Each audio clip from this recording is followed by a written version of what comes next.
is only on 24 volts. See what I mean? It'll just stick out. It don't matter though. What are you doing? But I could do 36 volt, I could do 28 volt. Alright, cool.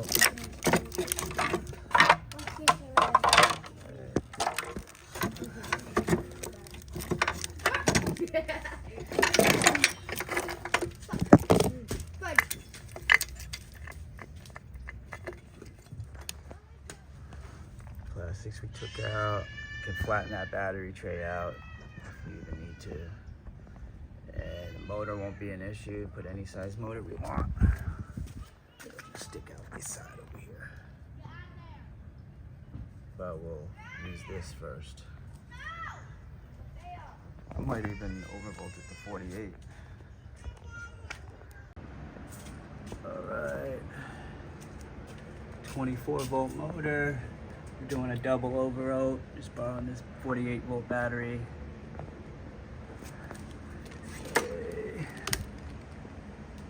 Boom, 53.2.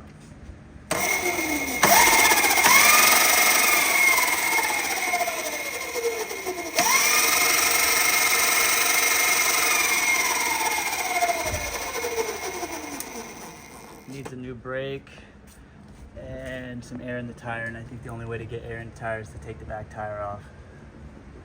Other than that, I'll get this thing up and running soon.